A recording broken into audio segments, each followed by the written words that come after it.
लक्षवेधी क्रमांक 3 सुहास कांदेजी. अध्यक्ष महोदय, लक्षवेधी क्रमांक 3 मंत्री महोदय वितरित केल्याप्रमाणे. अध्यक्ष महोदय, हा जो मी विषय मांडतोय सभागृहामध्ये अत्यंत संवेदनशील आहे.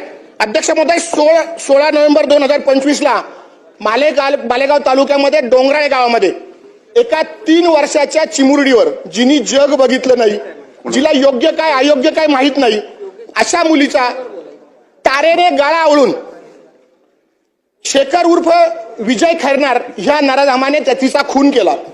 खून केल्यानंतर त्याला झाडाझुडपामध्ये तिला फेकून दिलं. अध्यक्ष महोदय, ज्या वेळेस ती बेपत्ता आहे म्हणून पोलीस स्टेशन मध्ये गुन्हा दाखल झाला आणि ज्या वेळेस गुन्हा दाखल झाल्यानंतर अध्यक्ष महोदय पोलीस तपासाला आले.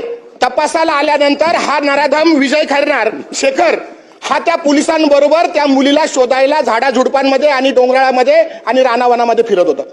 अध्यक्ष महोदय, त्या मुलीचा मृतदेह 3 वर्षाच्या मुलीचा मृतदेह सापडल्यानंतर पोलिसांनी ताबडतोब त्याच दिवशी, ज्या दिवशी मृतदेह सापडला त्याच दिवशी त्या नराधमाला अटक केली. खरं तर बाळासाहेब पाटील पोलीस अधीक्षक आणि उपअधीक्षक सिंधू साहेब, मी दोघांचे अभिनंदन करेल की दोघांनी ताबडतोब त्या नराधमाला म्हणजे त्या आरोपीला अटक केली. अध्यक्ष महोदय, अटक केल्यानंतर ज्या वेळेस माझी पत्नी अंजुम कांदे आणि आम्ही ज्यावेळेस त्या मुलीच्या आईला भेटायला गेलो, 23 वर्षाची त्या मुलीची 3 वर्षाच्या मुलीची आई, फक्त 23 वर्षाची, तिने आत्महत्येचा 3 वेळा प्रयत्न केला. अत्यंत प्रतिकूल परिस्थितीमध्ये ते लोक जगणारे. अध्यक्ष महोदय, माझी आपल्याला नम्र विनंती आहे, इथे जे सभासद जितके सदस्य जितके बसलेत, मला वाटतं प्रत्येकाला बहीण किंवा मुलगी असेल. अध्यक्ष महोदय, 3 वर्षाच्या मुलीवर बलात्कार करायचा, तिला तारेने आवळायचा, तिचा खून करायचा, झाडाझुडपामध्ये फेकून द्यायचं आणि वरतून ताटमानेने त्या गावामध्ये पोलिसांबरोबर फिरायचं. अध्यक्ष महोदय, मला असं वाटतं की कायद्याची भीती या राज्यात राहिली का नाही असा माझा खरा प्रश्न. अध्यक्ष महोदय, मी आपल्याला नम्र विनंती करतो की त्यावेळेस ज्या मुलीला आणि त्या मुलीच्या बापाला, ज्यावेळेस त्या यज्ञाच्या मुलीला आणि मुलीच्या बापाला भेटलो त्यावेळेस त्यांची परिस्थिती मी या सभागृहामध्ये शब्दामध्ये वर्णन करू शकत नाही.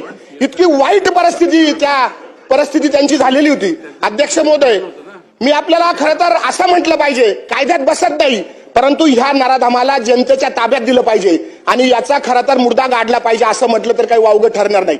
परंतु अध्यक्ष महोदय, माझी एकच मागणी आहे की जर ज्याला कायद्याची भीती नसेल अशा नराधमाला आपण ताबडतोब चांगला सरकारी वकील, ज्याला वेळ असेल, सरकारी वकील ज्याला वेळ असेल तो सरकारी वकील द्याल का? ही केस फास्ट ट्रॅक मध्ये चालवाल का? जो फास्ट ट्रॅकचा न्यायाधीश असेल ती महिला न्यायाधीश असेल का? आणि माझ्या 3 वर्षाच्या चिमुरडीला, माझ्या मुलीसारखी, माझ्या बहिणीसारख्या चिमुरडीला न्याय मिळेल का? आणि अध्यक्ष महोदय, आणि ज्या आमच्या बहिणी आहेत, माता भगिनी आहेत, यांच्यावर ह्या घटनेमुळे मालेगाव तालुक्यामध्ये, ह्या महाराष्ट्रामध्ये, ह्या मालेगाव तालुक्यात, नाशिक जिल्ह्यामध्ये, जळगाव, उत्तर महाराष्ट्रामध्ये ज्या महिलांवर जी दहशत पसरली, ह्या दहशतीसाठी याला फाशीची शिक्षा होईल का? आणि खास करून जे तुम्ही फास्ट ट्रॅक मध्ये चालवणार आहात मंत्री महोदय, त्याला महिलाच न्यायाधीश द्या आणि फास्ट ट्रॅक मध्ये चालवा. आणि जो आपल्याला द्यायचा आहे, मी आदरणीय उज्ज्वल निकम साहेबांचा मी आदर करतो. सरकारी वकील तर दिलेत, परंतु ते खासदार झालेत, त्यांना बऱ्याच वेळा दिल्लीला जायला लागतं. त्याच्यामुळे ही केस 1 महिन्याच्या आत निकाल लागेल का आणि निकाल लागून त्याला फाशी मिळेल का? कारण ज्या वेळेस मी बाळासाहेब पाटील अधीक्षक, पोलीस अधीक्षक आणि सिंधू साहेबांशी बोललो, त्यांच्याकडे सबळ पुरावे आहेत. त्यामुळे मला असं वाटतं की याला फाशी होईल. म्हणून अध्यक्ष महोदय, 3च प्रश्न आहे, फास्ट ट्रॅक मध्ये चालेल का? महिला न्यायाधीश असेल का? आणि 1 महिन्याच्या आतमध्ये त्याचा निकाल लागेल का?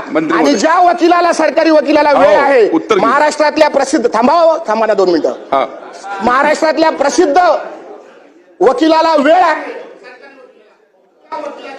मंत्री महोदय उत्तर द्या. आणि आमच्या पालकांना न्याय मिळेल का अशी माझी मागणी. धन्यवाद अध्यक्ष महोदय. मंत्री महोदय उत्तर द्या. सन्मान्य सदस्य सुहास कांदे यांनी डोंगराळे तालुका मालेगाव जिल्हा नाशिक येथे जी संवेदनशील घटना झाली याची विस्तृत माहिती या ठिकाणी दिली. पोलीस प्रशासनाने देखील तातडीने याची दखल घेऊन सर्व कार्यवाह्या त्या ठिकाणी केल्या आणि आरोपीला न्यायालयीन कोठडी देखील आता 1/12/2025 पासून आजपर्यंत न्यायालयीन कोठडीमध्ये त्या ठिकाणी आहे. सदर प्रकरणामध्ये आजपर्यंत ज्यांनी उत्कृष्ट पद्धतीनं शासनाची बाजू न्यायालयात मांडली ते ॲडव्होकेट उज्ज्वल निकम यांची विशेष सरकारी उपभोक्ता म्हणून नियुक्ती देखील त्या ठिकाणी केलेली आहे आणि या ठिकाणी सदर खटला जलद गतीने न्यायालय वर्ग करण्याबाबत महाप्रबंधक माननीय उच्च न्यायालय मुंबई यांना विधी व न्याय विभागाच्या वतीनं 3 डिसेंबर 2025 रोजी विनंती देखील करण्यात आलेली आहे.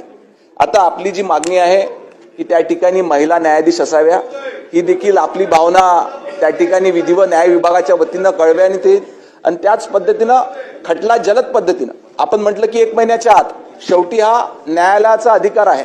आपण एवढी विनंती न्यायालयाला करू शकतो की लवकरात लवकर याच्यामध्ये त्या ठिकाणी दोषींवर कारवाई व्हावी. अध्यक्ष महोदय हा थांबा थांबा थांबा मंत्री महोदय थांबा हो थांबा अध्यक्ष महोदय काय समजत नाही मला बोला. अध्यक्ष महोदय मंत्री साहेबांनी सुहास जे कांदेजी निवेदन बोला. केलं सुहास मला कांदे असं बोला. वाटतं की हे पटलावर ठेवावं.